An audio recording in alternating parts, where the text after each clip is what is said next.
Blog Talk Radio. What happened? Oh, there it is. Okay.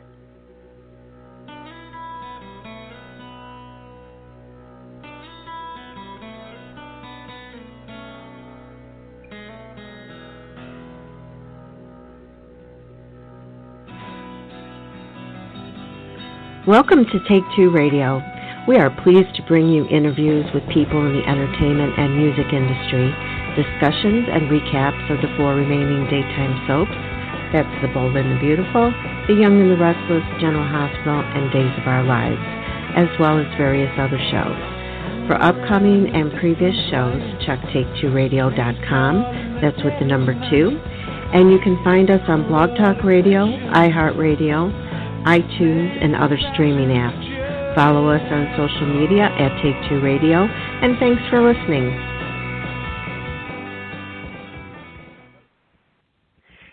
Hey, good evening, everybody. This is Take Two Radio Soaps and Review on a special day.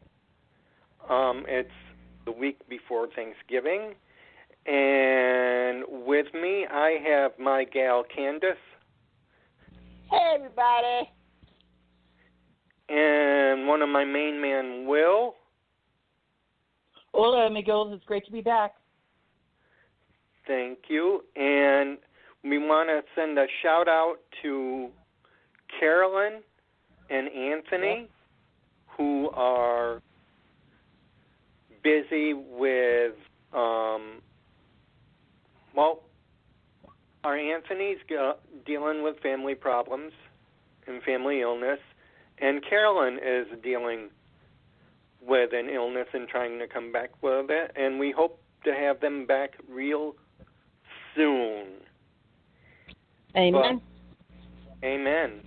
We want them back. So tonight, the 3 of us are going to delve into the 4 soaps that are on the air. And why don't we start with, I want to get used to it because with Carolyn's illness, I'd like to start off with Days just to get in that mood. So why don't we start off with Days? Okay.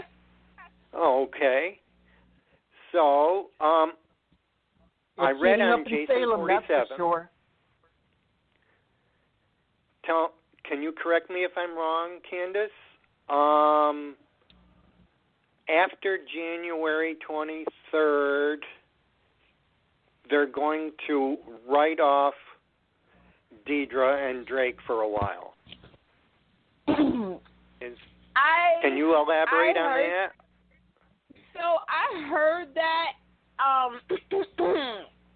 Let me kind of clear up my throat here.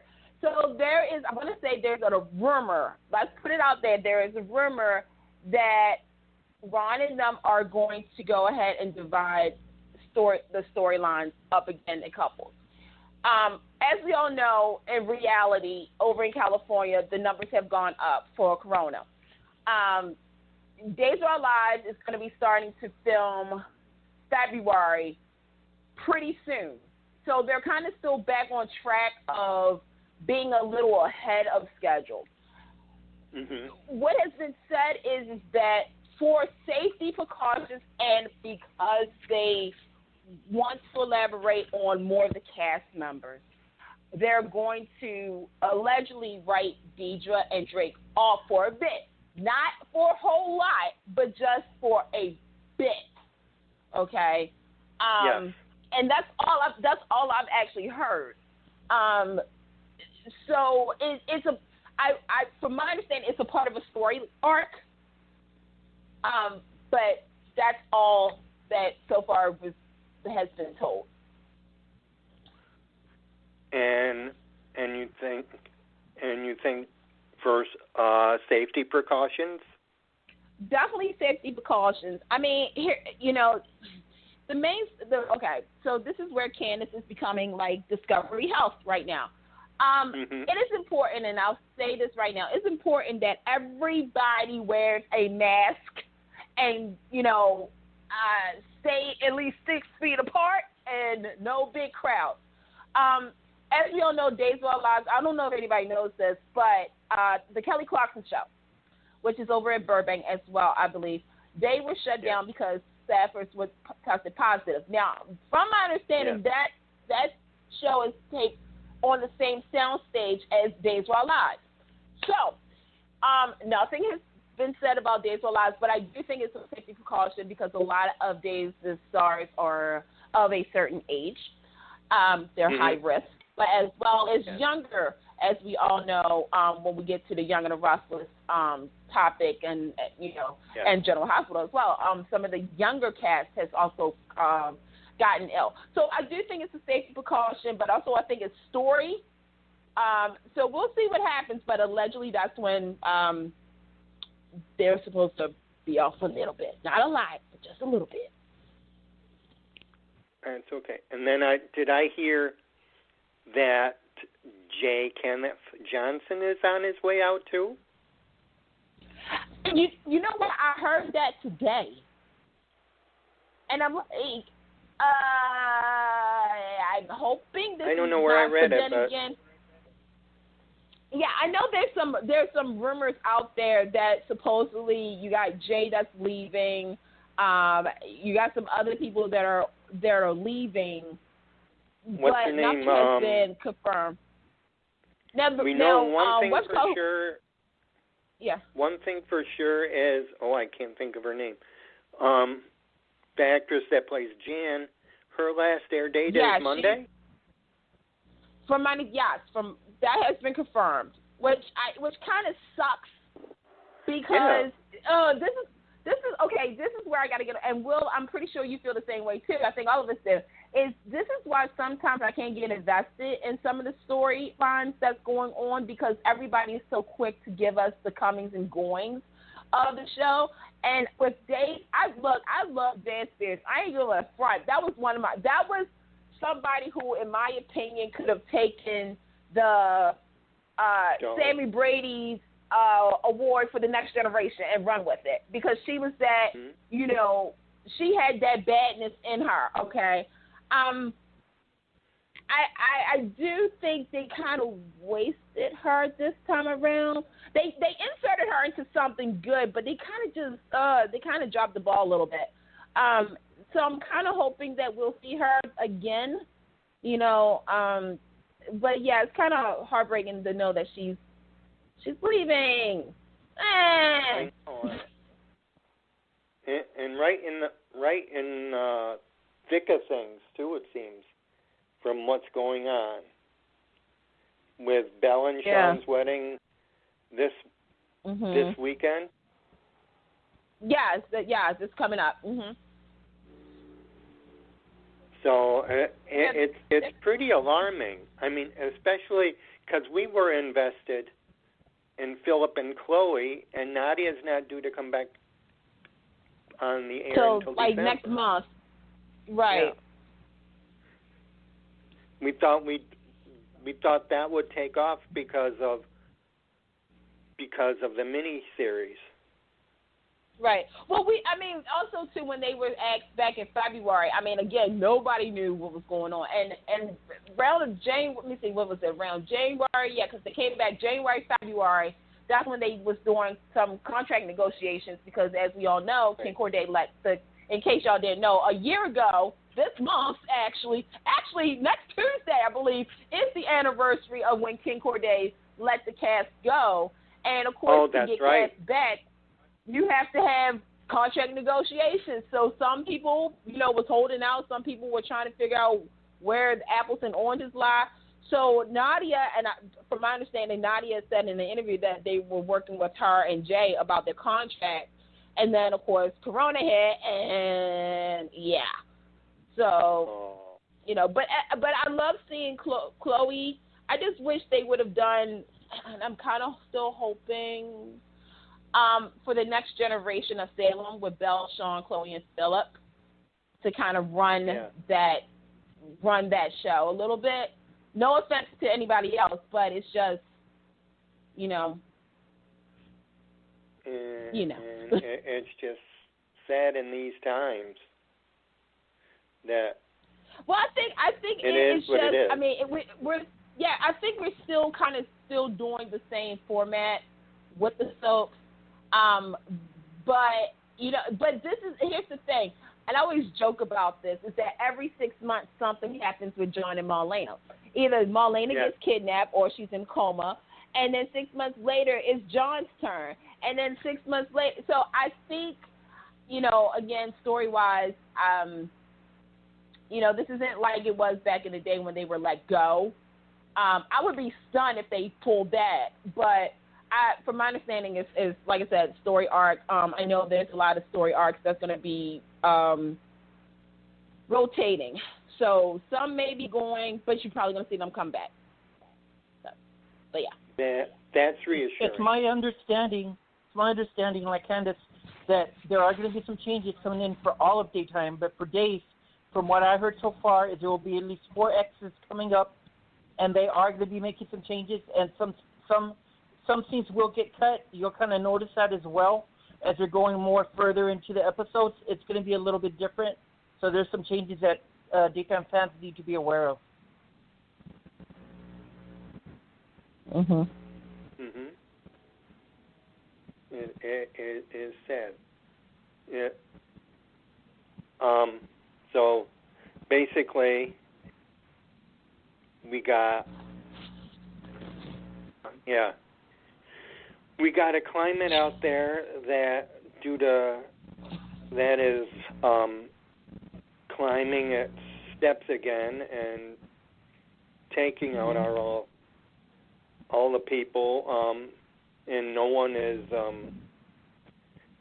untouched. So we all have to be careful, right? And we all want to pray for every one of our guys in the soaps, cast, crew, and otherwise to be careful. Right. But my question is, okay, so we're talking about Days of Our Lives, and one of the big, the secret is out. The secret came out at Jen and Jack's anniversary party, that while Jennifer was in a coma, and when we thought Jack was by her bedside night and day and night with that hourglass that John and Marlena, that's what we thought. But Lord and behold, we find out that Jack and Kate checked up. He was obviously in a state of sorrow because he was drinking. Want to point that out. Right. He had, his kids were nowhere in Salem. So for those who are following the timeline, okay, Chad and Abby was in Paris. That's where the Chad Be in Paris web series was. So that's where they were. That's where Abby was. JJ and he was getting treatment. He was well, wait a minute, let me see. Yeah, he was there. He was still getting treatment. Y'all know where JJ was. Okay. So that's where the timeline is that, so you have Jack, who is mourning the fact that Jennifer is in a coma, on top of the fact that his sister died. Right. So his whole thing, and not only that, but that's also when, he also had to deal with the fact that JJ's fiance had died too. So it was a lot of stuff going on with Jack that he couldn't venture out, like he couldn't tell Jennifer. So Kate and him, Kate has been very busy lately. She has. No pun intended. She's been with, Jack, and a year later in the present. Days of Our Lives is in 2021. I don't know if anybody put that to, like, how did y'all survive? Dave, how did y'all survive Corona? Salem Sellers. I know. But Jake is, you know what? I'm going to need Ron to stop because Kate is too busy. So my question to the panel, Will and David, Jack and Kate and Jack. I would never have guessed. I was speechless. How about you, Will? It makes for compelling drama. Is it though? Okay. Well, you watch, David. You watch. I'm pretty sure our listeners watch. to me, here's where you miss the beat. Okay, okay, Ron, if you're listening, you know I love you, even though a lot of people say I come after you, but I really, truly love you. You know this. My thing is that I think this blindsided a lot of people because there was no beats played. If you're going to suggest something happen, why not have, not all the time, but once in a blue moon or 2 times where Kate and Jack are in an awkward situation, like, you know, Jack is at a party and turns around and bumps into Kate, and they have this awkward moment, and you as the viewer are like, what was that about? Like, wait a minute. No. Or have somebody else pick up on it, like Chad, like saying to Kate, like, why are you nervous around Jack all of a sudden? Like, play those beats because, you know, the fact that it was Kate. I mean, look, let's be honest too. Me personally, I was wondering if Jack stopped out on somebody, and Jack and Jennifer fans don't come at me, because to me, and we see it all the time on soaps. I think the last one we saw this with was with Kane on Young and the Restless and Victoria. The fact that one half of their, you know, pairing was somewhere else, and emotionally they was disattached from that person, so they had to find attachment to somebody else. And that's why people say, did Jack cheat on Jennifer? The answer is yes, he did. Yeah. Both physically, because they had sex, and emotionally. Yeah. But it's just if they would have played that beat, then it would have been like, oh shoot, like, instead of how they had it. Because also, and I definitely want your opinion about this, Abby, Gwen and Abby. Okay, so we can rule out that Gwen is not Jack and Kate's kid, right? We can rule that out. I think so. I think, yeah. But why is she so pushy on Abby? It's like she literally has a target for Abby's life to be destroyed. And not only that, but I'm sorry, Gaze, here's where you lost me again. Abby is taking medication. Why are you having her mix alcohol and drugs? Right. So do we think that do we think that whatever Gwen is hiding is going to really destroy Abby's world as well as Jack's world?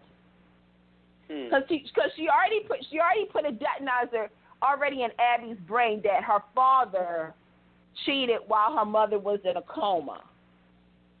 But that's not big enough for me to constantly keep going after you.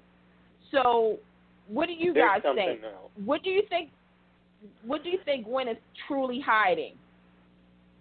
What do you think the secret is, David and Will? Abby. Will, why don't you go first? Right.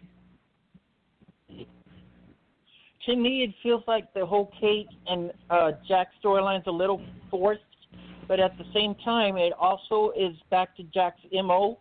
Jack has always found a way to somehow hurt Jennifer in the past. As far as Gwen goes, I can't tease a little bit. The story will continue, and wait till you find out who her mother is.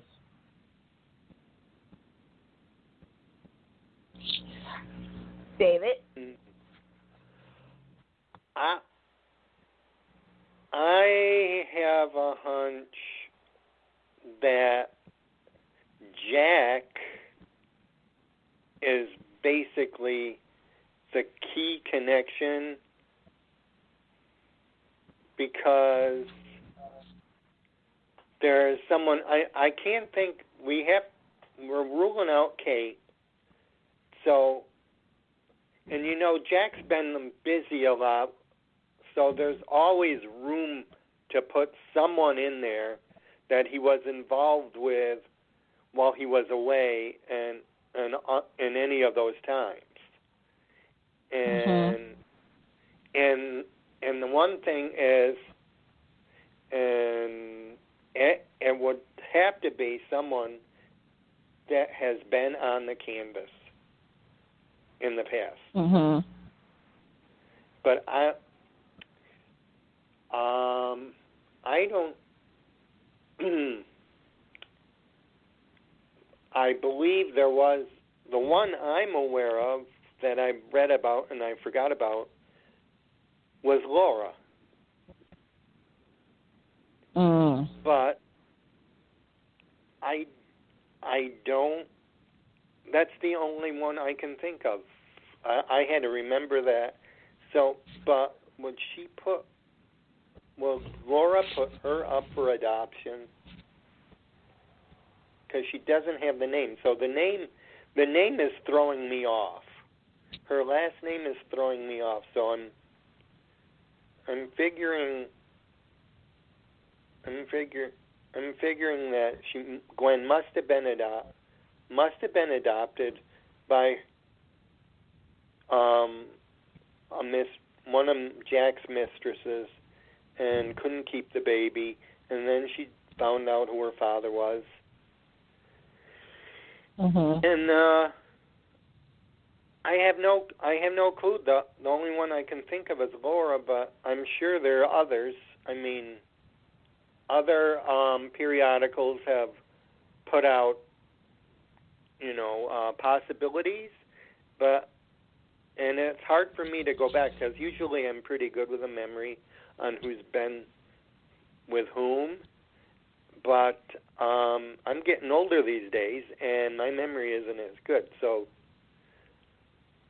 it has to be someone powerful, someone who's going to give us a run for their money, and they're waiting to bring it on to show everybody. Here, okay. This show is called Days of Our Lives, right? Okay.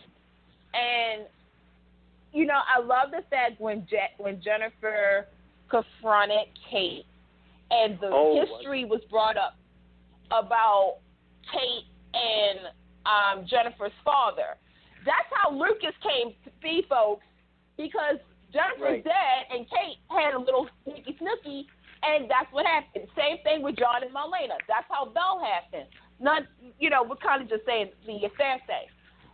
Here's what I'm going to say. I'm going to throw this out there in the universe because this is so Days of Our Lives, is that once upon a time, many moons in Salem ago, there was a young lady named Jennifer Rose, and she was with a guy named Peter Blake. The role of Peter Blake is now being played by William DeVry. Okay, I'm putting it out there in the universe, folks. And somehow, some way, Peter got Jen knocked up. Okay, all right. Jennifer, now Days of Our Lives. Here's where we go. The social route. So is that Jennifer wanted to abort, or she had a quote-unquote miscarriage. Okay? I know what y'all saying. Lord, Candice, where are you going up this? All right. We could say that the doctor at that time performed some kind of surgery, but instead of a dead fetus or, whatnot, removed the egg and implanted it into somebody else. And that surrogate was the surrogate mother of Gwen. But you're saying, Candice, where's the twist? Where's the twist? Alrighty, okay, Jennifer, Peter, okay, Jack must have done something or whatnot. Aha. Can we say that Dr. Ralph is Peter Blake's father? Think about it. Gwen has been talking to Dr. Ralph a lot. So what if that is her biological grandfather? I'm just saying. I'm just putting it out there. Oh. There's a lot of theories. Google him out of them anywhere. I like that. I would have never thought of that. But I can say that when we do find out who Gwen's mother is, I was told that jaws will drop. It's supposed to be that good. I'm hoping for it. Right. So, let's see, what else we have? So, then we have Kate and Jake. Yes. I feel like this is like Kate has become the new show. Dina of Young and yeah, but now she's acting like Dina from Young and the Restless and Dorian Lord from One Life to Live. Okay, Kate, get your best life, honey. Thoughts about them?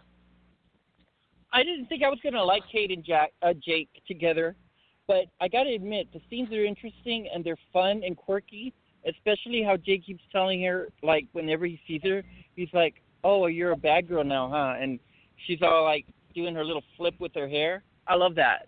So it's like releasing a new side of Kate that we haven't seen in a while, and I'm really enjoying that. So kudos to Ron for that. Also, I want to send a kudos for Katie McLean. She's doing a great job playing Jennifer. I love that.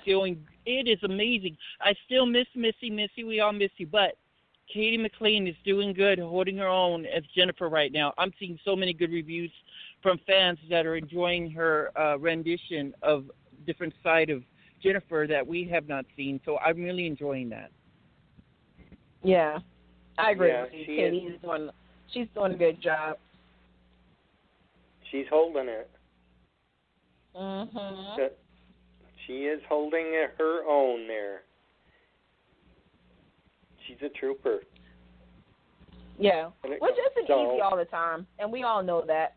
For a recast to jump in. Recasts don't always work. Some do. Some do. So my question for y'all tonight is, what do you feel about this whole thing with, bear with me, I'm trying to remember all the characters again, with Allie.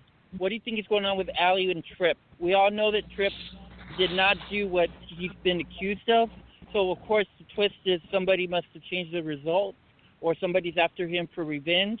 What do you think about that? You take it, Candice. As somebody who's been very vocal about this storyline, I don't like this storyline at all about Allie being raped, because there's a lot of reasons why. One is Days of Our Lives always has this as a story plot, and I know other soaps do rape storylines, but Days has had a rape storyline almost every year, and I'm including the guys. And yes, Days, I did hear you say you actually did call one of your characters today saying that they actually raped a person, and I was stunned because I'm like, say what now? Like, you are going to allow a woman to be called racist after being told so many things differently? With the Allie storyline, look, I'll admit it. I don't like it. I don't like Allie's storyline either. It really sucks. I'm sorry, Ron, but it sucks. Well, here's the thing. I said this. I probably said it here too. Is that I know a lot of fans were not very keen on Allie because the way that they wrote her, you would think she was 16 instead of a college graduate. What she is, she's a college graduate. I wish they never wrote her pregnant. And I think the thing is that from a character objective and a writing objective, and this is not because of, it's just the way you see it, is that she's the daughter of Sammy and Lucas.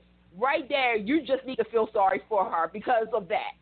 But some way, somehow, they wanted to get some kind of sympathy for this character so you can have a certain type of feeling. And that's what happened with this. With the pregnancy, that was Sammy all over, But then when you find out it was a rape situation, it's like, dang. Like, is she lying, though? Is she going to, and I'm thinking you cannot do that, especially in 2020. And I'm not going into the real world, but I'm going to go into the real world. Is that, you got to be very sensitive when you do stories like this nowadays. And with this Allie Tripp thing, there were so many red flags. One, okay, yes, he did tell the truth regarding certain parts of the night. She was drunk beyond drunkenness, that she lost consciousness. My thing is that I saw it, and I still believe that there's a third party involved in this. And I think because of the timing of everything that's happening with the arrival of Charlie, with the arrival of Ava, you know, and keep in mind Tripp does not know Ava. I'm just waiting for the other shoe to drop. Yes, I love the fact in the history that, you know, Nicole is involved because Nicole has, you know, some experience, sadly, with this. I also wish they would have asked Jan Spears in this one, too, because Nicole's father raped her, got her pregnant, and left her with gonorrhea, okay? I wish that, you know, somebody would tell Sammy what's going on with Allie. I feel as though, like, and I keep yelling at the TV. I don't know if anybody else is doing this, but it's like, okay, Lucas, you know, Kate knows, John, like, everybody knows. Somebody doesn't know, and she should have been the first person to be told, and Sammy. And that's my problem with this is that, okay, Sammy, who is a victim and also somebody who enforced it. Look at, well, I was going to say YouTube. We'll get to that. We'll get to that topic later too about YouTube. But the thing is that with this storyline, it's not one of the highlights for me. And I talked to other people, and everybody said, "Well, Candice, you got to look at it through this point of view." They're telling it from two different points of views, and yeah, that's true. We're getting it. You know, Tripp is always going over to Allie. Allie is feeling a certain type of way. But the real story, this is the real story for Steve, Kayla, and Ava when they get down to it. And that's what I'm like, okay, so yes, you do need angst with Steve and Kayla. Was this it? I mean, was this it? At the start, maybe. But there'd be more with Ava. It's like in the mix.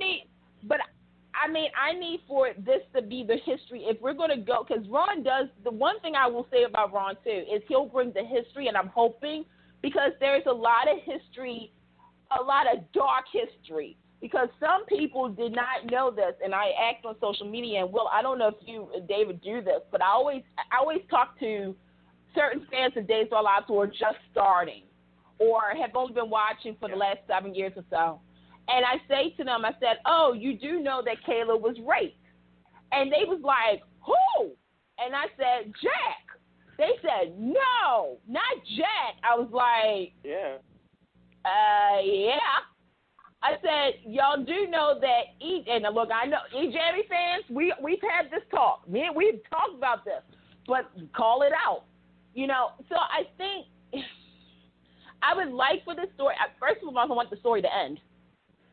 One. Yeah. I don't want down the line Allie and Tripp to hook up because to me, I don't.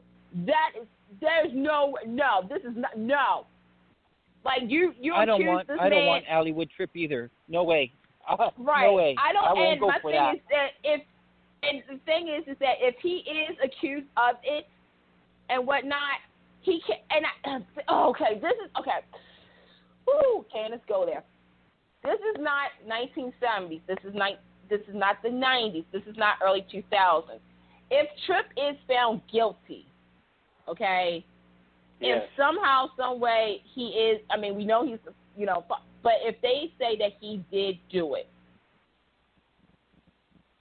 I don't want them to, like, all of a sudden he saves the baby from something and he's deemed a hero. This is not Roger Thorpe era anymore.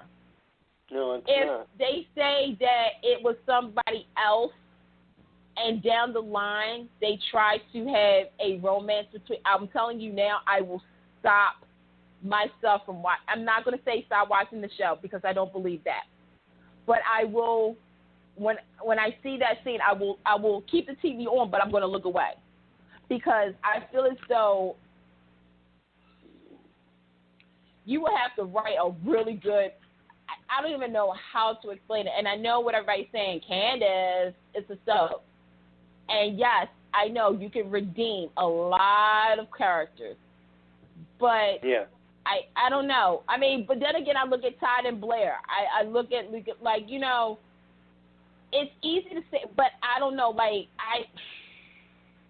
You're onto something, Candice. You're onto something because we already have a serial killer who's... Pay close attention to Charlie's character. There's something about Charlie that will surprise all of Salem. He's up to something. Just wait till you find out what it is. Oh, yeah. Well, like I said, I even said this. I said, the coincidence of him coming on when this story started, and now that you got Ava, like a soap fan detective, could Charlie put the clues together? And yes, Charlie, if we already seen his persona a little bit, and my thing is with this storyline, like I said, I'm not a fan of this storyline, and I know some people are not, but some people are watching it. It's just, to me, there needs to be some kind of conclusion as to, first of all, okay, my whole thing is that whether she was raped by Tripp or not, the storyline is that Allie was raped. If you say that she lied about it, then you've really done a disservice to the female audience who are watching, and men who are watching that show. And again, I know this is, there is people out here who have done that, and I know it's a soap opera. But again, I'm a person who is like, okay, it's uncomfortable because of the times we live in right now. And, so that's just my opinion. But I'm not really keen on the story. I totally agree. They could have gone a whole different route, especially in the times that we're in. We really didn't need to see this on the TVs right now. It's upsetting so many people. I've talked to fans as well, and they're just so outraged by so many things going on, not just on the news, but on daytime. They feel that there's just too much of the craziness that we don't need to see right now, especially with the times that we're in. So on that part, Candice, I agree. Like, they could have done a little bit better with Allie in that situation instead of going the storyline they are.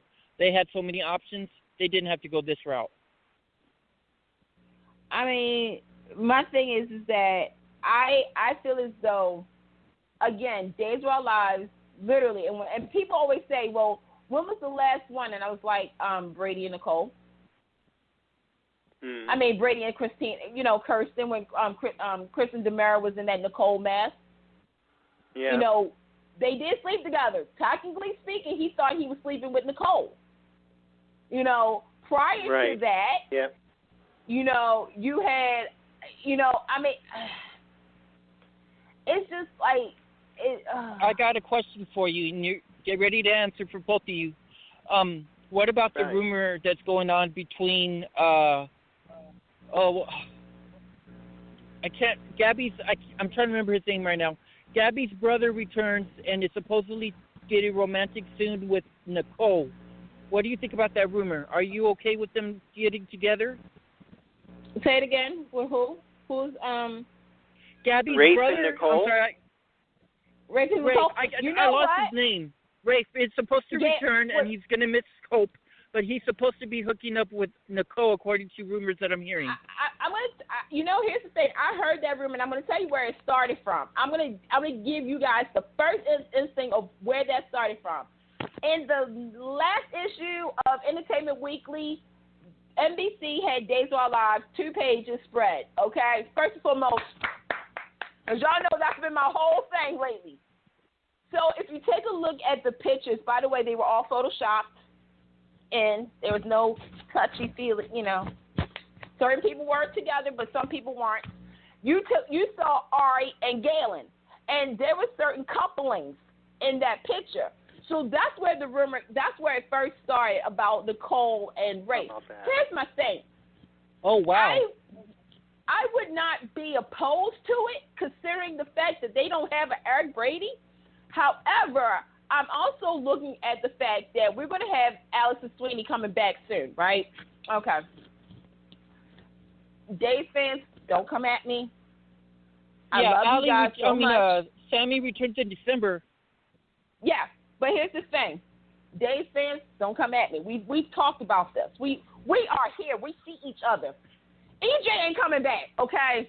And I need for Days to let it go. Like the song from Frozen, let it go, let it go. Right. My heart is in it. Let it go. Because you're kind of stalling Sammy from a potential relationship with either or, and listen to what I'm about to say, either rekindle with Lucas via the alley route, or Right. just go ahead and, Days, you can have two rivals, well, three. You can have Kate and Jennifer. You can have Right. Abby, Gwen, and Gabby, maybe. We'll talk about that in a minute. And you can also have Sammy and Nicole. Look, Nicole and Sammy is Days' version of Vicky and Dorian, okay? Yeah. Erica and Brooke, Lucinda and Lisa, okay? Yeah. So if you're going to, you got to do two things. Either EJ has to come to the treatment that he was receiving, or you recast him so him and Sammy can do what they got to do on screen, and then we see him saying, you know what, I am a Demura, and I need to be with my family. If you can bring him back or something, because something needs to go with Sammy. You just can't have Sammy just there and not have her be romantically linked or reconnecting with people. And I know what you're saying, Candice. You always say that but my thing is that Sammy individually is a strong character. She's had her story. She's now a mother. She's now she's a grandmother. She's a grandmother. Is Sammy still married to EJ, right? Yeah. Okay, so what I would remember, do, this is just me thinking. This is me just thinking. If they're going to put her with EJ still, if their goal is to bring in EJ eventually, which I hope that might be, otherwise move on. Like you said, just move on from that. But let's just go with this. Let's say that Sammy does return again. We know in December, she's still married to EJ. Well, what if she does some other exciting shakes up Salem a little bit as a Demira? Being, that she's married to EJ, that would be fun. But I agree with you. If she's just going to walk around Salem and just do la la la nothing, then it's really ruining her character and it's not doing her justice. I feel as though, first and foremost, yes, the big thing is she's a Demura woman. And she should be, shaking it and breaking deals and stuff. But they reverted her into and this hurts me to say it, but she has become the weeping heroine. And when you think about those kind of heroines, you think about those who only is so loyal to one man, which is EJ. My thing is that, look, James Scott, he said deuces so many times, he ain't coming back. So, Days, you should had went ahead and recast the role, Daniel Goddard, and I'll say it again, with somebody and it depends on how long you want to have EJ, because this could be either or. It could be a 6 to 8 week story arc. This could be a 3 to 6 month story arc. Regardless, you need to do something. First and foremost, you need to figure out how you're going to have Sammy. First and foremost, y'all did this wrong. Y'all should have had contact with Sammy about Allie's rape. When she comes back, I would have done is have Sammy come back. She's got a mysterious reason to return, and it turns out to be going against Chad Demira because he's trying to push some type of a deal for Demira, Demira Company or Demira Enterprises. And Sammy pops up, and she's like, no, this isn't going to work. This is how we're going to do it, because she's part of Demira since she is married. And I would love to see that. I'd love to see scenes between Sammy going against people, like whether it's Sammy versus Nicole, Sammy versus Kate. Let's get her Sammy versus Chad, and let's rake up a little bit of that, some history. Let's start up some storylines. Let's start up some drama, because that's what we're missing. We're missing some of the umph and some of these stories, and I think we need that energy back. We need something, because if she just comes back and if she still says that she's still with EJ, I'm gonna be like this. Okay, is the man walking yet? Is he like what's the prognosis of EJ? Like, did he blink? Is he coming back? Is he like what's happening? And it's you been know, over a year now. But here's the thing. It's been 7 years since James Scott left, right? Oh and my they've God. constantly teased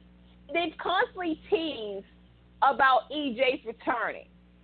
When the panic, if y'all remember when Nicole died and they were showing the different initials, we saw EJ. We did see that. We saw that initial.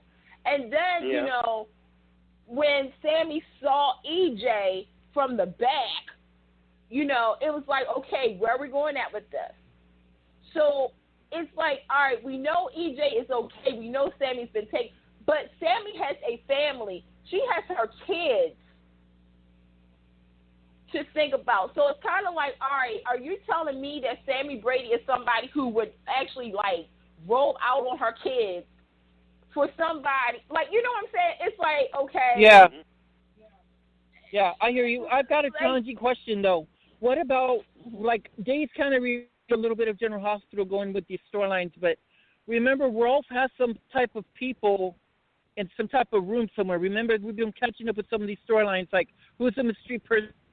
Do you think that person could be another Demira related, or do you think it's just the storyline was just, it didn't go nowhere and they dropped it? It was a storyline that went nowhere, because my thing is that when they had all those initials, there was a reason why.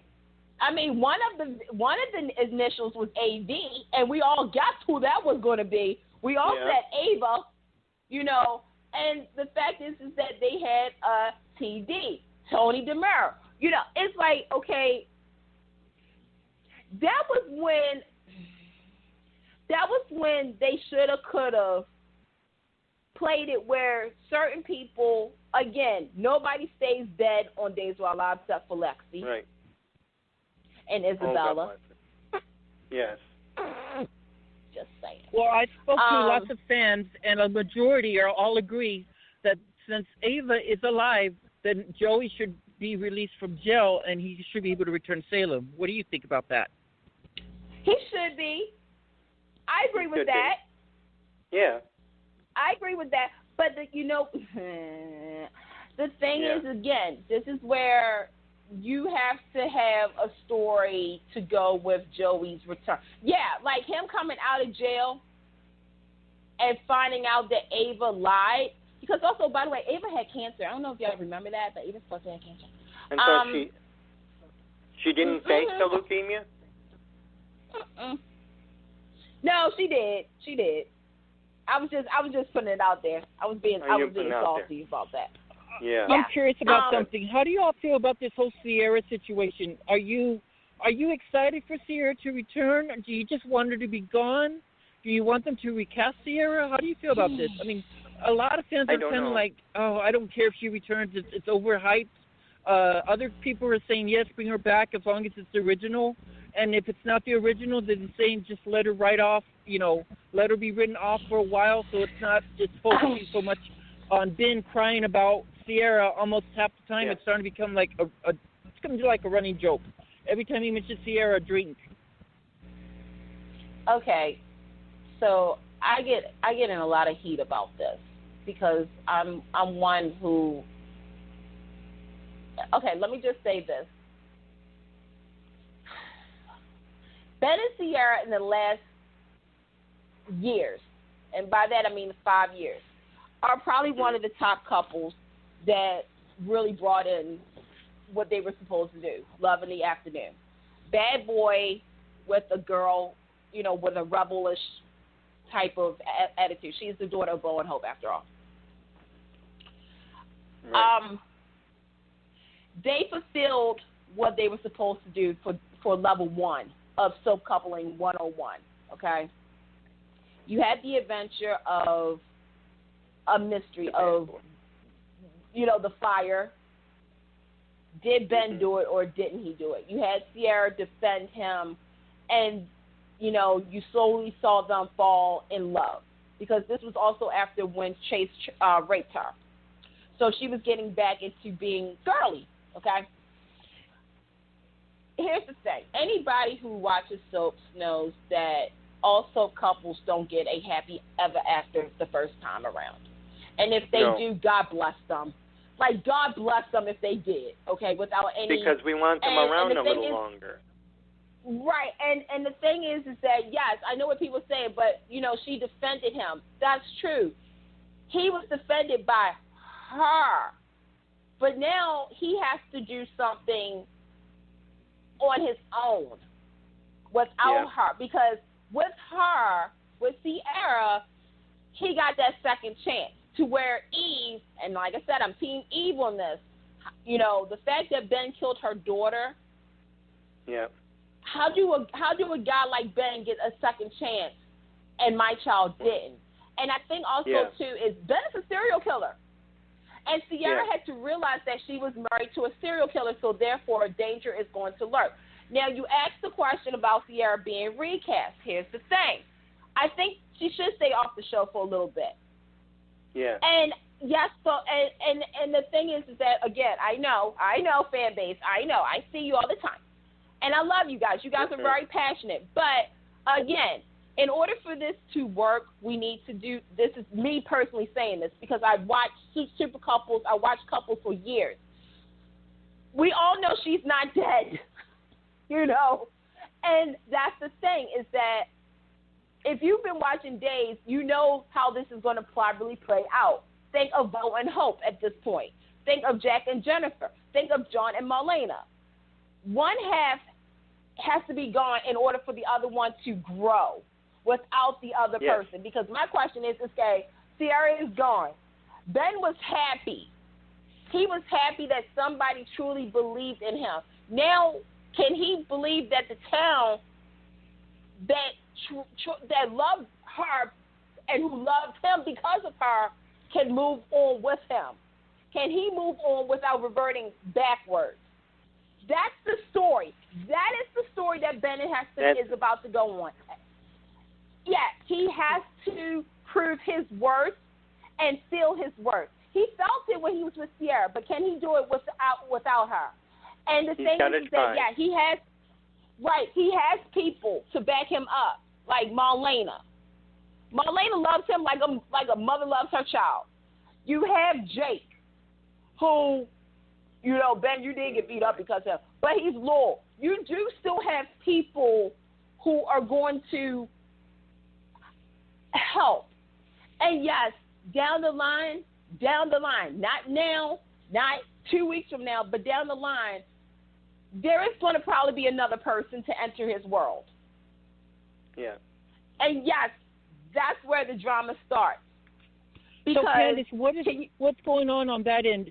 Do we have any updates? Like, did the actress just leave the show, let go, or what's going on? I'm just curious myself as fans. Okay. What happened here? It's like a big gate that nobody understands. What happened with the Sierra situation? It's like the biggest thing on the news right now. Okay, so first and foremost, Victoria left. Yep. Victoria had left. She wanted to keep in mind this young lady has dealt with so much. She was still filming when her father passed away. Victoria is also a talented young actress who wants to seek. She's doing the same thing that Johnson Jackson did and Tamblyn did. She wanted to see what else she could do, and she's good at music, okay? So she wanted some time. Now, like Ken Corday had said that interview is that, she's coming back. You can say that, but the actress has to commit to it. And if she doesn't want to be back full time, that's her. She wants to do recurring. And from my understanding, that's where we're going at with this. Is that's going to be probably recurring, but don't know how long. You got to keep in mind that. And yes, she was in the photo of the Days of Our Lives on Entertainment Weekly. And yes, she will be a part of the Day of Days this Saturday. So for right now, it's like she has a foot in the door, but she still has the other foot out the door. She's going to probably be like a Kimberly. I feel that. She's probably going to be like a Kimberly McCollin. And for those who don't know, that's who plays Robin on General Hospital, where she is needed when she's needed. And I know what people are going to say. You can't do that. Yes. Well, here's the thing. If they want her that badly, they're going to have to. Right, and if they are invested in, if they're not, then they shouldn't have said yes. Yep. All right, I agree with that. That's totally true, and I'm with everybody else right now that we're like, it's just a little bit overhyped. All right, which date next are we going to cover? GH? Okay, the show that's really surprising everybody right now. It is. I mean, my God. My God. If there was one soap that, during this Corona break was like, you know what, we're going to do what's best for the fans, and we're going to be General Hospital. Let's just talk about Sasha. Oh, God. Bless her heart. Sophia is going to get that Emmy nod. Supporting actress. Is she supporting or younger? How old is Sophia? She's 31. Sasha. She's not going to get younger. Supporting actress, pre-nomination, Emmy nominated. I'm giving it to her right now. Sophia Madsen. Yes. Lord, Sophia is... Well, hold on, because Sasha's gone through a lot, but there's still one more hurdle that she's going to go through, and hopefully she survives what comes up ahead. But I'm like you. I'm enjoying the situation with Sasha, even though she did OD. It's amazing that the storyline is getting so much fan reactions. It's amazing. It is because the story, the truth is out, and you take the rest there, Candice. Well, here's the thing. Let's get real quick. Let's go back and explain why this story now is like really gelling. Because back when we last, back in March, April, when the whole custody battle, baby storyline, the one that I don't like so much. You had the marriage of Willow and Michael, but Michael was with Sasha. Willow was with Chase. How the heck can you do that to Sasha? And there's a legend on General Hospital about Michael Corinthos, Quartermain Corinthos, whatever we want to call him. Is that something always happens to the girlfriends or the fiancés that is with Michael. They usually die. And they do. Or something. And the fact that Sasha was dealing with the fact that Michael dumped her, chasing her, lied, and all this stuff, and then she became the face of deception, there was a lot of pressure on her. And the only thing that made her well, and look, she dipped into the drugs, and it got in the best of her. She's like on speed, literally. And the fact that, everything has crumbled down, and, with Cyrus, Cyrus was kind of a good setup. Cyrus versus Sonny, bad cop, good mobster, bad mobster, stuff like that. But we saw Cyrus' true creepiness of them all, and the fact that Sasha, she is down that far to the point, that, Chase, told everything, saying, hey, we did it because, you guys, and now Michael feels bad about it. Mm-hmm. Yeah, Michael, you kind of contributed to this OD as well. And may I add, General Hospital fans, you got a history lesson, too, last week. Because this story did remind us, with the Cyrus and Sasha, of Sonny and Karen. For those who don't know Karen is Franco's half-sister, Scotty's daughter, and whatnot. Many moons ago, long time ago, before some of you guys were born, Sonny was a club owner who was giving drugs to Karen, who was stripping on a pole. Yeah. So to me, when Jason said, and by the way, Jason went to school with Karen, but this is before his brains became scrambled eggs. Right. But the fact that Sonny said that, I was like, look at General Hospital doing so Jesus work for me. I'm enjoying it because it is bringing, and then you have everybody realizing that Sasha has a problem. I'm like, okay, Carly, you're too much of a detective, girl. Start working at the PCPD. But to me, it's like I felt bad for Sasha. I did. I felt bad for Chase? Did I feel bad for Willow and Chase? Yes. Do I feel bad for Michael? Michael is in a pickle. Michael, he usually doesn't get is, one. Now he's torn between two women. And Chase doesn't have anybody. But the fact that Carly even said something, she said, I knew about this. It's like, okay, Michael, like, here's the thing. I always said this, and guys, help me out if you guys agree. I always thought that Michael would be the one to have the addiction. I always thought because he's AJ's child, and he's a Quartermain, and no offense, but the Quartermains all have problems, that he would be the one with a drinking problem or a drug problem. Especially when look who's around. But I always thought, so now, he is torn between two women because it's like, oh, shoot, I got together with this person because I thought the other girl that I was with was messing around with this guy, but in reality, she only did this to help me. It's like, Michael, what are you going to do? What are you going to do, Michael? I can How see are you feeling about the connection between? How y'all feeling about the connection between Nell and Nell and Nina? Do you agree that the connection is there, that they should be mother and daughter, or do you think the GH went overboard again? It's a little late. Thank you. For me. That's the Candice? one story that I really. This is the one story, and if Anthony was on here, and Anthony, I'm going to do you justice.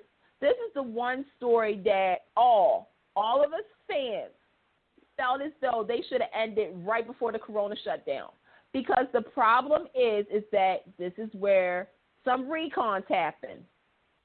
Once upon a time, that child was a boy. When Michelle Stafford's version started playing it, we was under the impression that it was a boy. Really? And that's what led everybody to believe that. It's an obvious rewrite. Well, here's the thing. With this storyline, there were 4 rewrites. And the sad part is we've all kept track of it because the first, so for those who don't know, when Michelle Stafford's version was playing it, it was supposed to be Peter.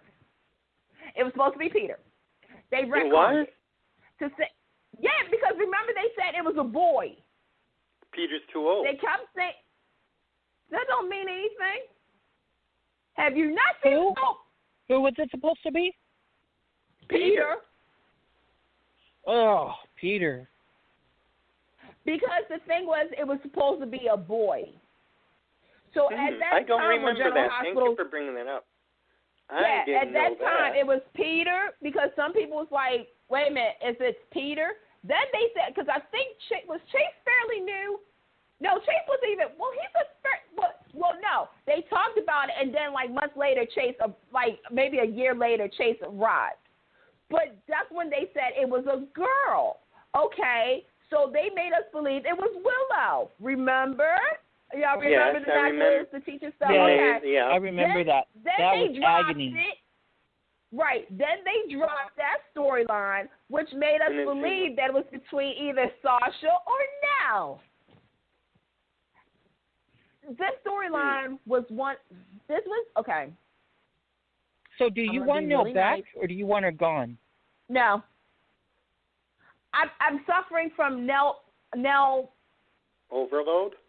Nell, yes. Because to me, General Hospital's problem is what Days' problem is too. When you have a good villain, you overplay that villain to the point where you get suffocated with it.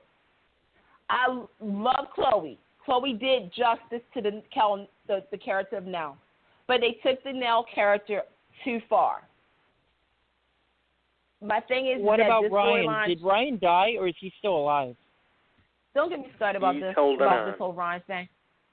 He's holding on for dear life, and I'm mad, GH, because you could have used Ryan you could have really used him for the next couple of months coming up on General Hospital. I'm going to leave it at that.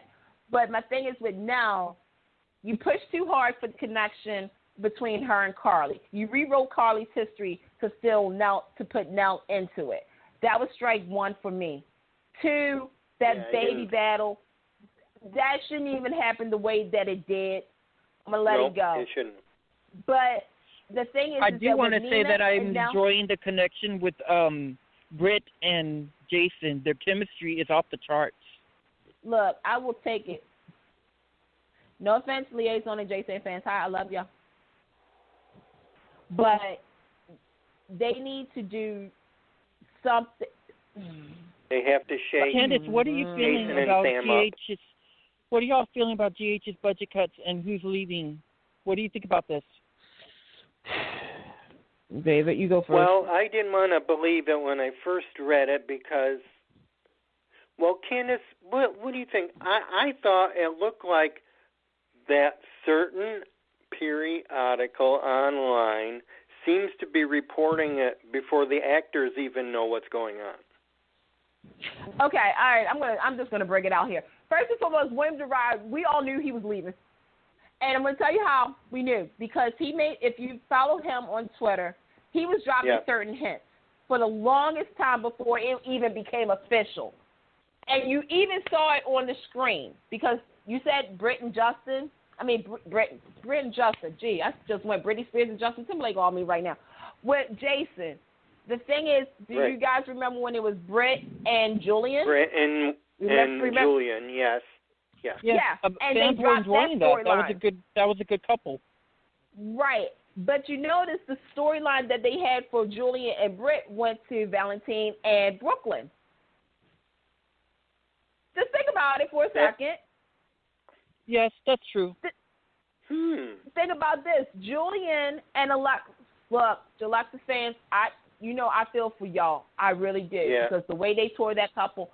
But the thing is that, and I don't want to say this, and I don't want to get people mad, but this is one of those situations where, as we know, William was let go before, and they brought him back. The problem is that when you kind of assassinated. Well, not even that. Candice, Candice, what about what he wrote on Twitter? Remember, he said that if he is to be let go, or if he's leaving, that he does not want to return. How do you feel about that? And here's my thing. I agree 129%. And here's the thing: they ruined Julian. They ruined to the point where, okay, again, let me just go back to the original thing I was going to say. When they brought him back. I even said it on many platforms, including here. I hope they have a good redemption storyline for him because they ruined Julian for me. There's no way of coming back of holding a knife to your wife's neck. Again, we talked about this, the redemption qualities of couples. Yep. But the thing is that you made him into something that he wasn't. Julian Jerome was not supposed to own a bar. He wasn't supposed to be with Charlie's. He wasn't supposed to help a mentally deranged woman who lost her child, almost raped a man. He was none of those things. But the thing is that he became a supporting, almost a day player. He's become the punching bag of General Hospital. And yes, I'm so sorry that for almost 2 years, 3 years, he was into that situation. And yes, I agree with William. If General Hospital asks him to come back, I don't see him coming back. And that's my opinion. I just don't. Because to me, if you're going to bring him back, you need to really give him that material that you promised him when he signed back onto the show. And not try to make him, again, a punching bag. Because I agree, and I agree. And also I feel that the characters for the Jeromes, nothing on Ava, because I love Ava, you know that. And I love William DeVry as, that character again. But at the same time, it feels like GH somehow down the line, they watered down the Jeromes to where they're not really as forceful like they used to be. Ava is still in her, okay. Ava has grown. Right. Well, this is the thing. Ava is still Ava, but she's also gelled into a mature state but you still don't know when she's going to go click, click, boom. Okay? Yeah. She's a Cassadine. That right there, she's a Jerome and she's a Cassadine. let it go. That right there will scare the crap out of me. I'm like, oh, shoot, bye. And she got a kid with Sonny Caressa. Bye. Bye. I got to go. With Julian, I don't know him. I don't know Charlie. He's more Charlie than Julian. And and here's the thing: he was not a part of those pay cuts. His contract ran out. So my topic for GH for you all, topic for GH for both of y'all is this: it's two parts. First of all, how are we feeling about the exit of Lulu? Because we kind of saw that one coming with the writing on the wall, which is unfortunately.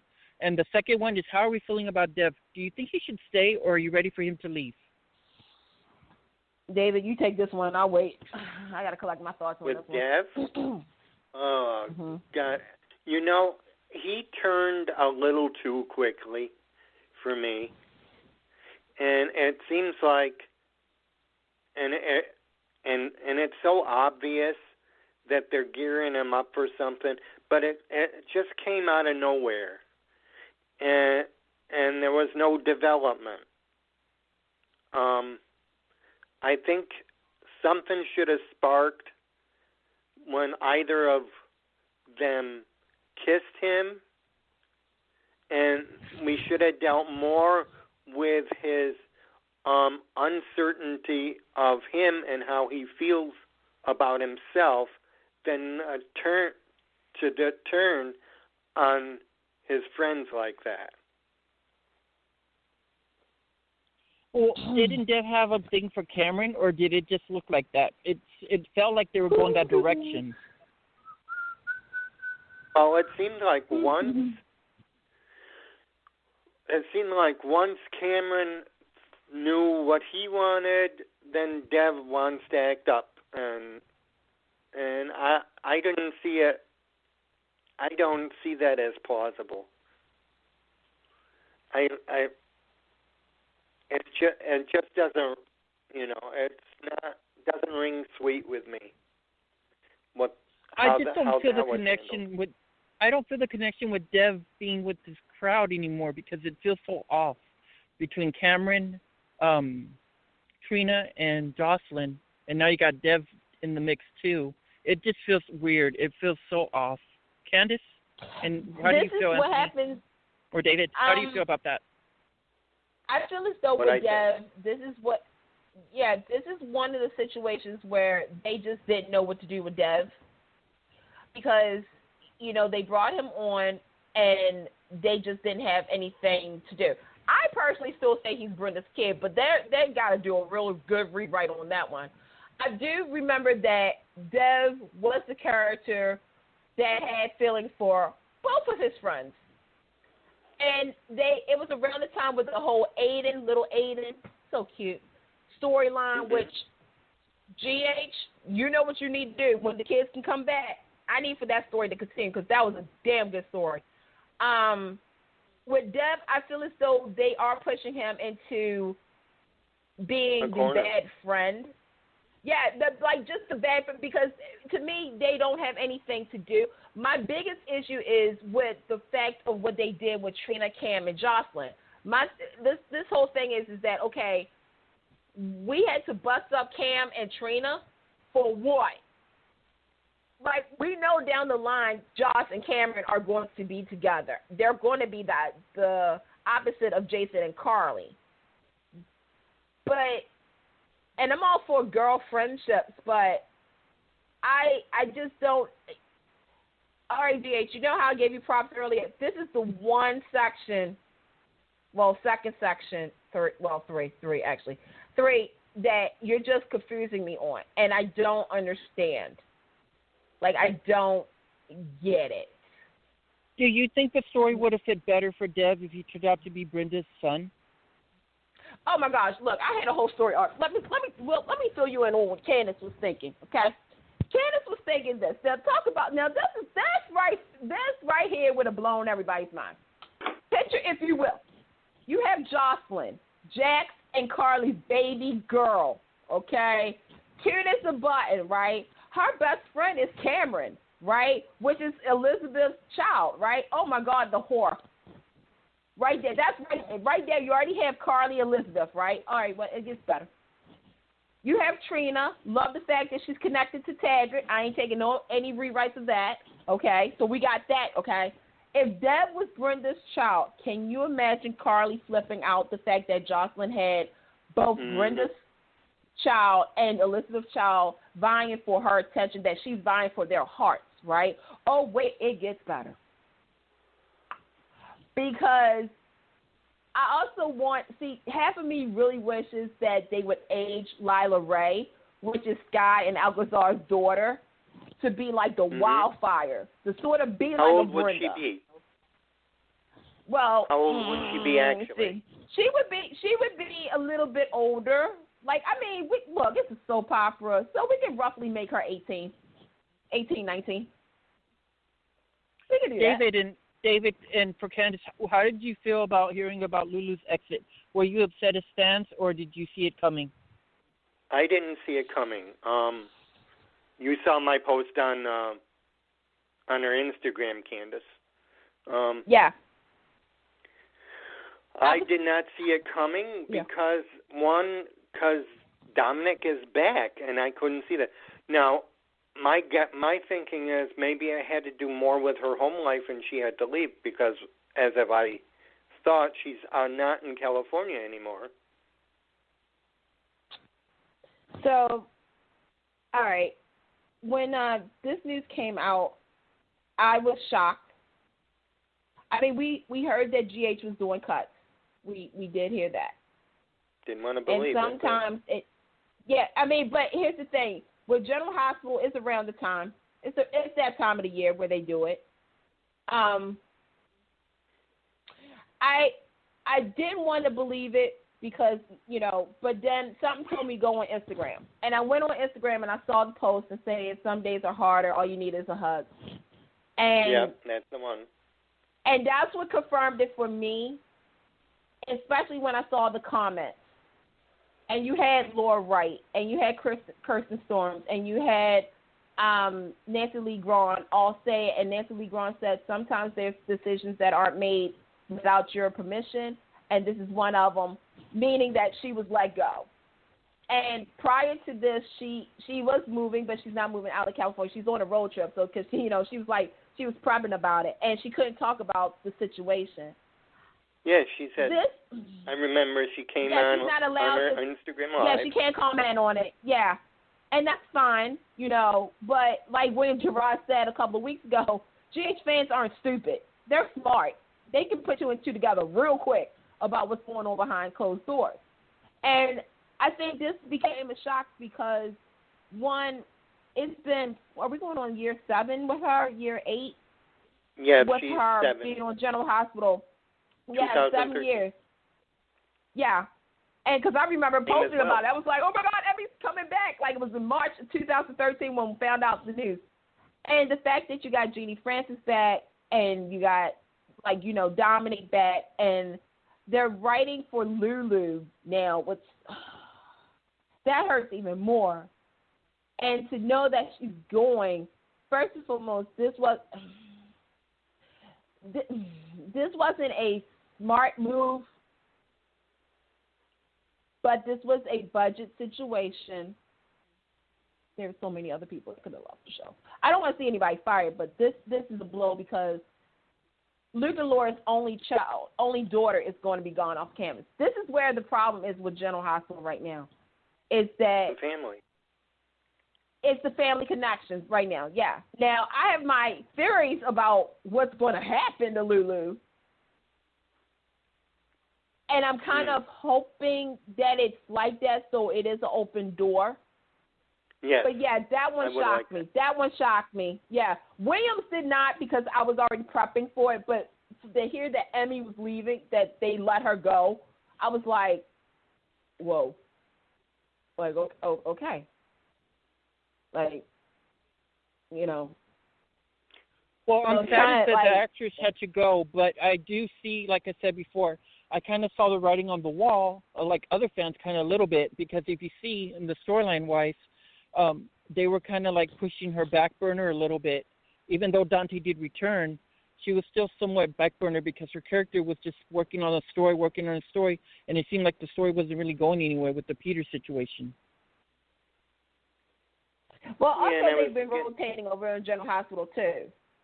So, you know, I mean, it sucks because Emmy has definitely proved that she can handle that role.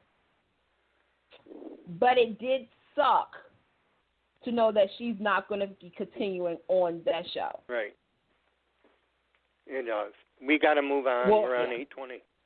I'm so excited what's going on with Young and the Restless. What do y'all think? Are you enjoying with the storylines of Young and the Restless? I like the Zoom call with Nina and Jill. Yeah, that was smart. I do like that. And, you know, we also heard that Donnie, who plays Chance, had corona. He's now back, though, at the studio. Like, he recuperated and everything. He's fine. But, you know, again, this is what I said. People, wear a mask. Stay 6 feet apart. Don't go out anywhere. 6 feet apart. Are you enjoying Abby and Chance as a couple? Wait a minute. Woo! I really regret putting that out there on Twitter. Oh, my God. That was, 2 years ago, David, that I put that out there, talking about Abby and Chance? Yeah, about.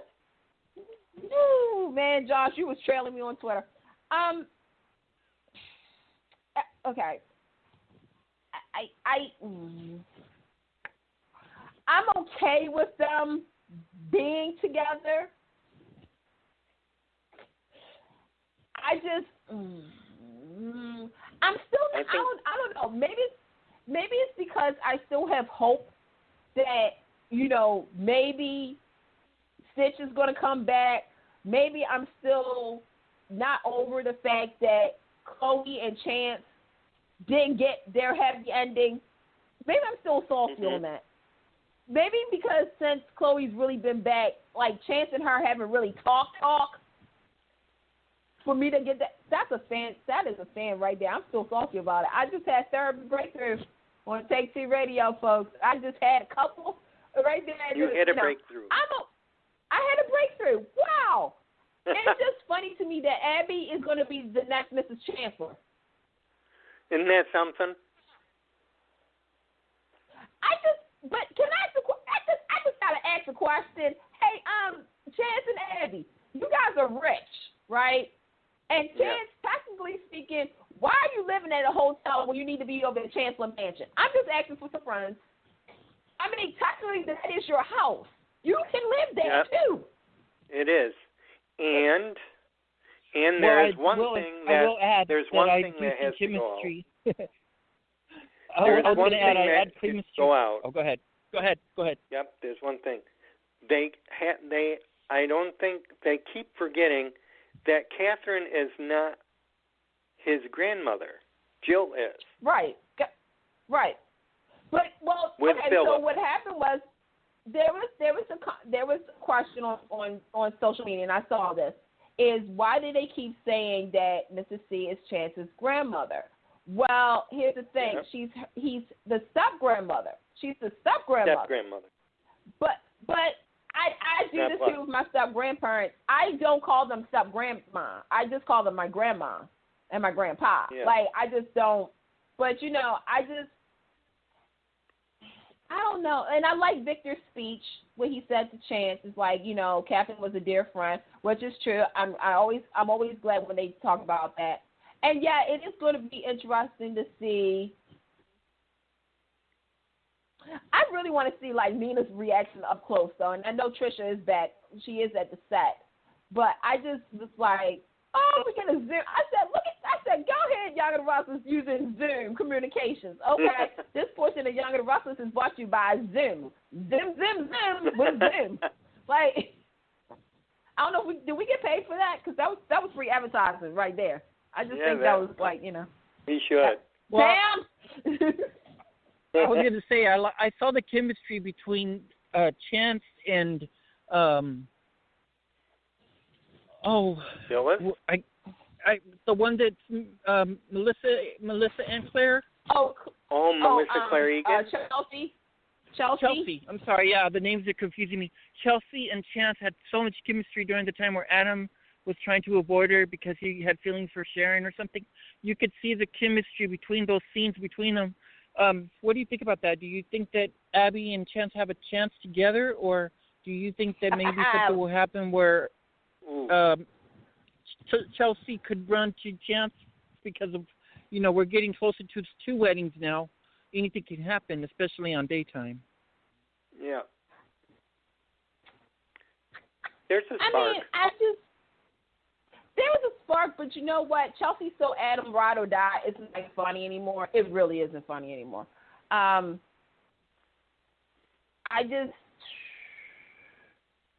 me, I mean, if they were going to do that, which, I would look.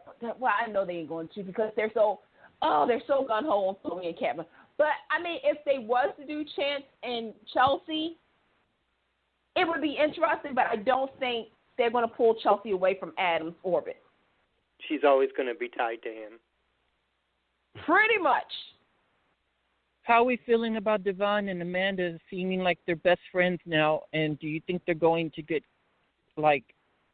together?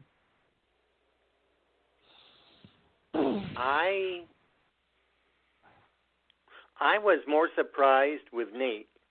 That just blew me out of the water. So,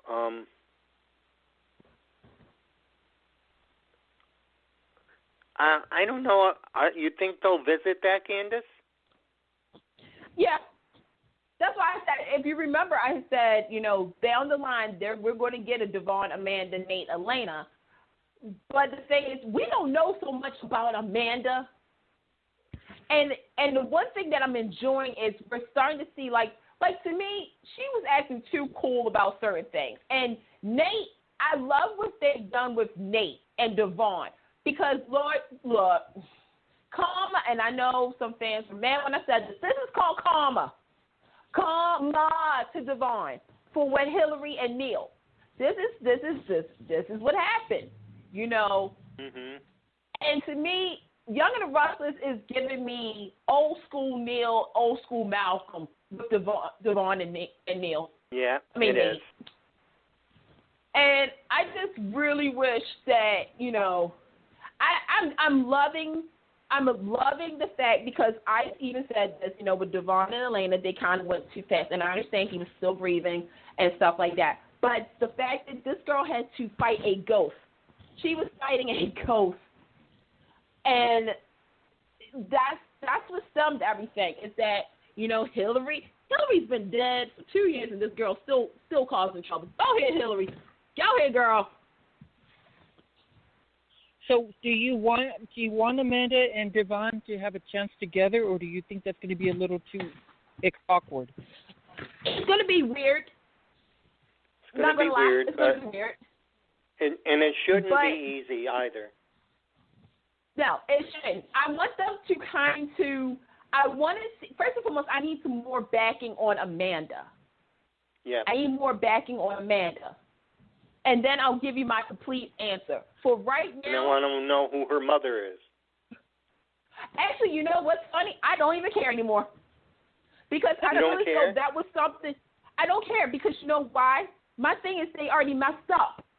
If you remember... Okay, again. All right, I go back to this all the time. We know Hillary Curtis was not Hillary Curtis's real name, right? And we know that Amanda's... Right. And we know Amanda's ex-husband's last name was Turner. Right there, that's when Young and the Restless messed up. So they screwed it. If you're going to do this, you should have started with Hillary, with her story arc of finding her mother, and concluded with Amanda. But again, I need some more insight on Amanda. So my question for you is, this is an intense one, but do you feel that Amanda's character still has a chance of getting in depth, or do you feel that they're writing the character as a non-character in this situation? I feel as though they're writing her in depth and out of character. And I'm going to tell you why I said that. The one thing that I appreciated Young and the Restless when they brought Michelle Morgan back, and I said this was my big problem with her when she was playing Hillary, is that I wanted them to flush her out among the people of the GC. I love the fact that Amanda is is mixing it up with other people other than just Devon and Nate. She was with Billy. And yes, I like Billy and Amanda, and I really like Billy and Lily. I love the fact that she engaged over with Victor, because remember, Victor was investigating her. Mm-hmm. I love the fact that they are not making her to, like, she still has the Hillary-ness of her character, and she's engaged in the whole, you know, like the Adam Chance, all that stuff going on right now. I mean, the Chancellor in its publications and all that stuff. She's getting to know her sister through Devon, which is bringing Devon and her closer as friends, maybe more. But on the side, she's still trying to find her identity. However, we got somebody who's still a little jealous when she sees her. They're keeping her interesting. Right. How are we feeling about Lily and Billy together? That's gonna. I'd like that. That needs a little tweaking, but if they go at a certain pace, I think that'll work for me, and not rush it. I like them. Yes, don't rush it. But I like the. I love. Look, okay. Don't. I come love at that Billy me, got fans. Lily one of her favorite little desserts from the bakery all around across town. I thought that was cute. Can I just say I'm loving how they're writing Lily now. This is what I wanted for Lily for the longest time, and I'm loving it. I'm loving that she and Billy, because here's the thing: out of all the women that Billy has known, Lily is the one who can put him in his place. Yeah. Not a Chelsea, not a Sharon, not a Chloe, not a, you know, Lily knows Billy. And that's why I'm enjoying it. It's because she knows, hopefully she knows that what kind of games he'll play. But I love seeing Business Lily. I love seeing her being co-CEO. I love the fact that she's mixing and mingling. She had things with Nikki, Victor, Nick. She had scenes with this person. I'm like, my God, she's a business person. She's and holding oh my God, her own. I love how Lily finally shut Nikki up. Yeah. Yes. And that's why I also want in 2021, Young and Us, can I have more things with Nick and Lily? Thank you. That's my secret right there. But kudos to the writers. You're bringing Lily to. You're writing Lily like inner Drew, and I love it. She's Drew and Neil, and that's what I've always wanted for this character. I wanted her to be a person who handles, and I know she did the modeling thing, but to me, she needed to grow. And yes, this is where I go back to what I said about Days and about Ben. One half of your pairing is gone. Yes, we all know Kane left. But this is the time for evolution. And that's what we're seeing with Lily. We're seeing the writers actually do her justice. I got to say, I Very melted when Elena admitted her feelings for Nate. Yeah, okay, all right, I got to say this. Elena, own what you did. Because it wasn't, my thing is that for people who were saying, oh, this is too rushed, I want y'all to, again on YouTube, if y'all can find it, unless they took that down too. The thing is that Elena and Nate has been kind of tiptoeing on feeling for a while. Nate has been feeling Elena for a very long time. So to me, I felt as though Mr. Kristoff, Nate should be the one to apologize and kind of, but at the same time, own it. Like he told Devon, you made this girl feel this certain type of way. Yes, call Devon out because I don't think Devon even knew what he was doing. At the same time, Elena she's so insecure, and that's what I picked up on. That's why I said I need more fleshing out of Elena and Amanda. Because I like what they're doing with Neil. I call him Neil. With Nate. I love the fact that he's not just giving out advice and stuff like that. Like, he's now showing up and showing out, and I like it. I like it a lot.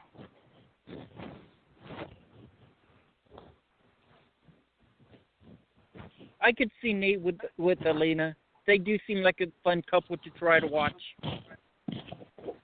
At the same time, I wouldn't mind Amanda and Nate. Because if you think about it, okay, if Devon and Amanda get together, here's where the thing is. If Devon and Amanda get together, like, let's say that's like a permanent for a little bit, it is going to be awkward because, well, I can see it happening now. Devon mistakenly calls her Hillary. Oh, yep. Again, do you think Amanda should be with somebody besides Devon? Yes. Nate would be my other choice. I would look at this point. You already had a perfect situation here. I could see Amanda flirting with Adam. That'd be fun. I wanted that, but then I said to myself, no, too much damage, too much baggage. Not for her. Not yet. No. Not yet. No. Down the line, not maybe, even Nick. But not even Nick Newman for Amanda. I wouldn't mind that if they play it out right. So you have to see the thing is that, and let me just say this, is with Amanda there is a world of possibilities. It is, but right now Adam has too much baggage. I mean, somebody tried to shoot him for crying out loud. Okay, he's over there plotting and stuff, and this and that and everything else. Right now, no, too much. No, too much. Nick, here's the thing. Right now, he got too much going on too. He got a daughter who's drinking, who's doing too much. So right now, who do you think shot Adam? David, can I go first? Because I feel like I watch too much TV, Law and Order TV shows to know this. I broke it down. My top 3. Oh, go ahead. Go ahead. Okay. I only have one in mind. Chelsea. Okay, for all those who think Chelsea, Chelsea is a good candidate. She should be pissed off, but she's too much of a, like I tweeted out, she's too much of a ride or die chick. She's blaming everybody else for Adam's problems. Girl, you ain't doing it. Bye. Chloe is a new mom. She's not going to risk it. She's not. She's over it. Victoria, Nick, no. Too easy. They're leaving one person. And I know none of y'all thought of this person. Faith. That was me. Yes, I have thought of her. Okay. That's the only one I thought of. People say they thought it was Faith, but they weren't sure because the gun looked a little higher for like an adult. So I'm thinking, do you think it could have been Kevin? I just saw her expression and how she reeled at him, how angry she was for that article coming out and finding out that, and she's being bullied by that. So yeah, a lot of this is on her back. And I think that gun was the way to, like, release all that tension. And she's been drinking. I think it could be Faith or Chelsea. Maybe Chelsea did it and she had a blackout and maybe she doesn't remember she did it. The problem is that, to me, what they're doing with the show is proving that, okay, it's a line that, like, it was a couple of weeks ago where Adam was trying to break up with Chelsea and not marry her. And Chelsea said, I will do whatever it takes to prove myself to you. That means that she's not going to do something like that. That's the scenario, is that Chelsea would not shoot Adam. Like, she's mad at him, but at the end of the day, she's very loyal to him. I'll give that. Chelsea she does love Adam. I will give you that. Right. And that's why I said, like, like she would take him back in a heartbeat. If he says, Chelsea, I'm so sorry. I love you. Okay, let's get married. Let's get Connor and everybody together and start a family. Well, see, that's Right why now, I thought maybe Adam, it could be Chelsea, because remember, she was kidnapped. She was a little disoriented from drinking that water. Anything could have happened. I'm not saying she would be it, but, I mean, maybe as a shock value, they could make it to be Chelsea instead of Faith. I don't know. I'm curious where it's going. Right now, out of this whole Adam storyline, the unsung hero of this, the one person that I don't think fans thought was going to have story out of this is Faith. Faith's whole world has changed. And she's speaking for all of us who's been watching the show of how can you still, talking to Sharon, how can you still have a relationship with somebody who kidnapped me, who switched me at birth? And keep in mind, she does not know everything about Sharon and Adam. It's hard. What about Jordan? Do you feel Jordan's character? I think she egged her on. Yep. Because keep in mind, Jordan's older than Faith. So Faith can't get a gun, but Jordan can. Mhm. That's true. Ready for B&B, All right, guys? I got to give it up. I'm enjoying Sally Spectre in Genoa City. I'm loving how she's shaking things up. And I love how Lauren finally caught her on a little, kind of like catch someone in a lie. Sally's big prize is for, we all know now, but it's Jabot Collective. That's part of her plan. That's part of her plan. But I love how Lauren said, "Oh, is that your intention all this time? Is that what you wanted before you became my assistant?" I love how Lauren called her out on it. Yeah. Yeah. It's going to be interesting. So, yeah, and that's a good fit for her, that she comes over and she's going to be mixing it with Summer. So do you want her to have a triangle with Kyle and Summer, or do you think she should be with somebody else? Well, I thought she knew Chance, but I like the fact that she knows Theo. So I would love to see her, that's another thing, is that Sally's just like Amanda. You have your She knows Theo from New York. Right. So to me, I would love to see maybe Kyle, Sally, Summer. But you asked a question earlier about if Abby and Chance, I wouldn't be mad if they tested something, and look, Abby and Chance fans don't come after me, if they tested the water out with Sally and Chance. So. Yeah.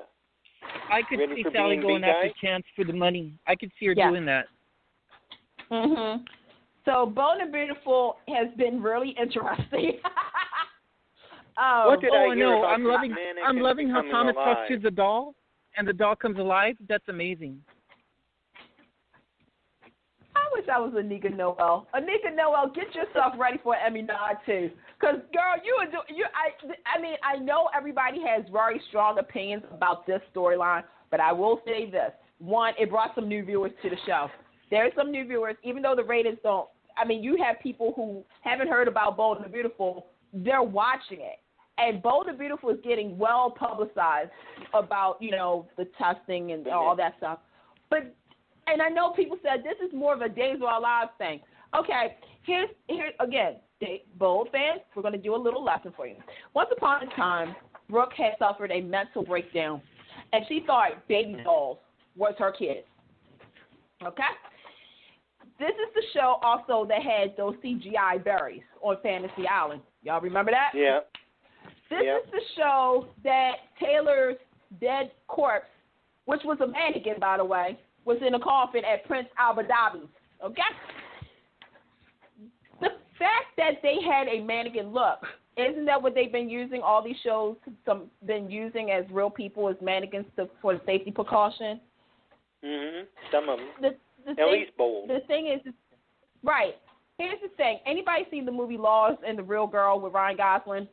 Have y'all seen that movie? I have not. No, it sounds interesting. Okay, so basically it's about a guy named Lars, played by Ryan. He is disattached from being social, okay? He has a mental problem, okay? He's an invert. He doesn't like being around crowds, right? So he has a crush on this girl, but he's too nervous to talk to her, and people are wondering, like, okay, is he normal? Sounds familiar, Thomas, a little bit. He's a little nervous around, Hope. He likes, okay. So what happens is Lars buys a doll, a real doll, a life-size mannequin, and introduce this doll, this mannequin, to his family, and the town accepts it and tries to make this a real situation. Check the movie out. That's just the tip of the iceberg. We know Thomas is suffering from something, and Bold, I will give you props for this because this is something that I've been saying for the last 5 years, is that everybody keeps saying the Logans always get everything and the Forresters don't. Here's the thing. The Forresters for years have always gone after each other, and they've self-destructed their own selves. The fact that we got Steffi dealing with, when she was dealing with her thing, and she made a comment to Ridge saying all of this is your fault. Here's the thing. This is what happens when you're a parent for years. Taylor, Brooke, and Rich, you've done this to your kids. You literally have made your children feel a certain type of way about their lives and about the way they have relationships. So with this doll situation, the fact is that Thomas doesn't feel like he's second fiddle. Think about it. That's true. Yeah. Thomas always gets told no. He's not good enough. He's not da-da-da-da-da, da-da-da-da-da-da. At least with this doll, he's special. I guess. He gets the attention. I'm okay with this storyline. I've got a question to ask for the fans. With all the returns that they do with some of the surprising returns and surprising recasts, why can't they just bring Taylor back? I don't know what's happening with Hunter. Okay, so first, it was money issues. 1. 2, Brad Bell loves his cast. You choose to believe it or not. But think about it. He was holding out for Jacob Young and them. Okay? Things happen. With Hunter, it was a money issue. And also her daughter, from my gathering, was sick. That is a good question as to why, especially since both of Taylor's kids have gone through some things, why isn't she on canvas? Right. Even if it's a temporary recast, how come they just can't go that route? I mean, again, the loyalty. And I know, again, people are going to say, certain things, but I feel as though they should have recast the role. I felt strongly about this for a long time, and the thing is that, again, if it was a short-term role, then, yeah, go ahead. But they're going to need Taylor on for a little bit longer. And I don't know if they are going to surprise us once Hunter is okay, or I can see Christian Alfonso playing the role of Taylor if they have to recast. We all said that. We've all said that. Yeah. We've all said that. That would be interesting because you cannot tell me that Taylor would not be on the first flight from New York to Los Angeles when Steffi was in the hospital, or had her, her drug situation, or the fact that Thomas, we've heard that Taylor is giving Thomas therapy sessions, which I'm like, excuse me? She is the last person. Yeah, that's to do that too. Hopefully Taylor can return by maybe New Year's or next year. That'd be great. Right. But it would.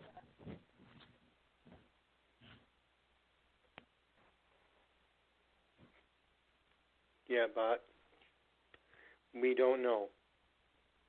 Do you remember next week some soaps are going to be interrupted by certain, news programs. But also I heard for Young and the Restless that they were going to be doing only 3 episodes for next week. What did you all hear about any daytime changes? I did.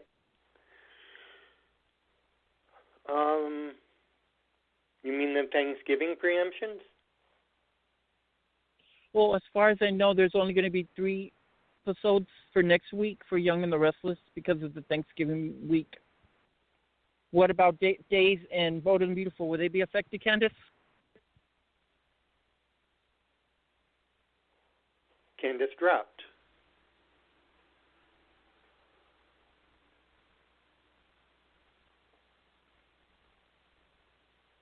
Okay, she's going to call back, hopefully. I think her phone went. All right. David, have you heard anything about what's going on for Bold and Beautiful and Days? Are they going to be affected as well? Are they only going to do a few episodes, or are they going to be able to do the whole week?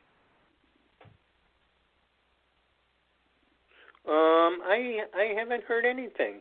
I only know about GH. What's with GH? Are they going to do a whole a week, or are they going to get interrupted as well? Thanksgiving Day, they're going to replay the. They're going to play A Christmas Carol from last year. Oh yeah, that's a good episode. And then.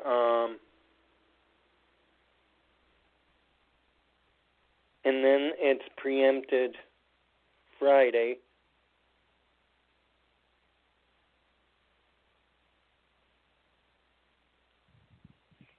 How are you liking Zende's character on the Bold and Beautiful? Are you feeling his character? He needs a little. He needs a little more fine tuning, I think. Is Bridget supposed to return, or did they already have her? Who? Bridget, did she make her return yet? I heard she was supposed to do like a brief visit. Yeah, she did. It didn't last too long. Okay, I must have missed it because I'm a little behind on some episodes of that. It was just briefly for that one day. Oh, okay. Did she do anything special? No, just call Brooke. Ask how she was. Okay, thanks. That's all it was, basically. Oh, well, Candice, I bet you her phone died.